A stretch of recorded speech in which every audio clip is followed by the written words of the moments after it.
And mas malinis pa daw ang kamay natin pag hinugasan kaysa sa gloves. So, eto na nga mga Habibis.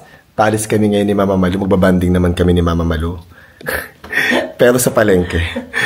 Mamamalengke kami mamaya ngayon ni Mama Malu. Kasi mamaya may bisita kami. Darating ang apo niyo, Ma. Yeah, my only apo. Yan. Darating ang only apo ni Mama Malu. At maghahanda kami ng pang-lunch. Kaya maaga kaming gumising at pupunta ng palengke. Siyempre kasama namin si Ate Rose. Let's go. Ready ka na? Dala ka na eco bag? Let's go. Let's go. Nandito na tayo sa palengke ng Carmona. First time ni Mama Malu. Carmona. Let's go natin. Si Mama Malu. Ay, si Mama. And we're back. Karing palengke. Ang nilutuin ko ngayon guys ay, ano nga request ni Enzo, Ma? Gusto niya ng lumpia. Lumpia Shanghai. Lumpia Shanghai. O sige, gagawa tayong lumpia Shanghai tsaka spaghetti na lang no, para sa bata. Okay, sige. At tapos mag-start tayo magluto. So mag-start na ako magluto ng lumpia Shanghai. Gagamitin ko lang simple. Garlic, sibuyas, tsaka carrots. Magkasama-samahin lang natin sa mga to. Gigilin nyo. So, ito na yung ating bawang sibuyas, carrots, at tsaka kinchay. Actually, di ako galagay ng bawang, pero gusto kong itry na may bawang na yun. So, pero yung kinchay, importante na meron. I-grind na natin.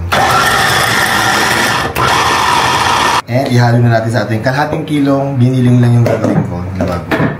Ihalo na natin itong ating gulay sa ating baboy. 2 egg.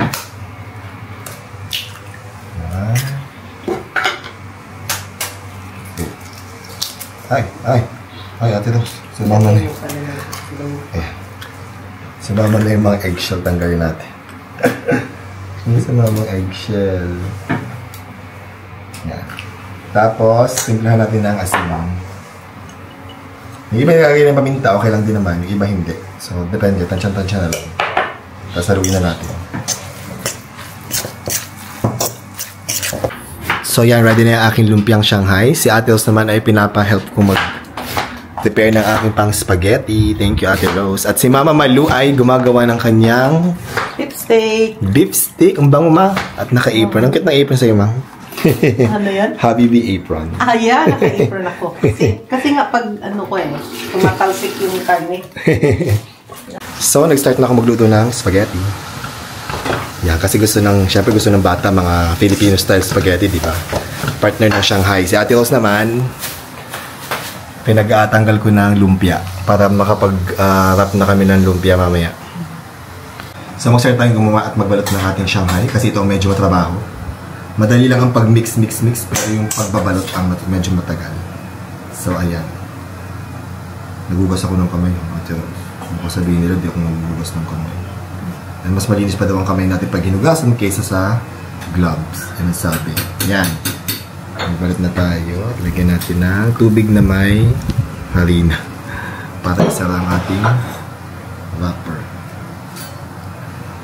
So, tapos na tayong magbalot ng lumpiang Shanghai. Tinulungan ako ni Mama Malu. Nagluluto siya ng dessert yan. Tapos ang ating spaghetti sauce, ayan. Malapit na lang maluto. Siguro mga 5 minutes na lang luto na to. And then after nito, magpipito na kami ng Shanghai. Tapos baka dumating na yung mga bisita namin. So dumating na yung mga bisita namin. Dito kami tapos magluto. At magpipito na lang naman kami ng lumpiang Shanghai. Check mo muna kung okay na to. Ayan, bumula na. Lalo pa naman, start magprito ng ating Shanghai. Kasi paborito daw ito ni Enzo na paapo ni Mama Malu. Mag-try na tayo ng lumpiang Shanghai.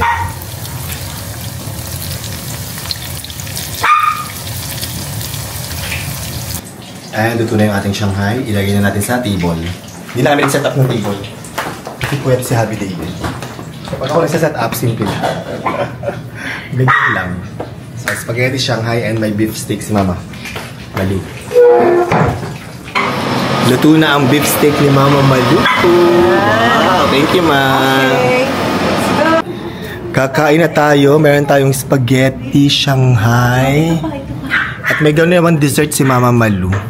At ang beef steak ni Mama Malu. Thank you, Ma! Let's eat na! Come on! Halina! Let's eat na. Ayan, kaya tayo. Gising na si Happy David. Si Enzo. Ang pogi-pogi. Enzo! Enzo! Ang pogi ng pamangkin. Oh, ang pamangkin ni Happy David. At apo ni Mama Malun. Enzo! Ang pogi!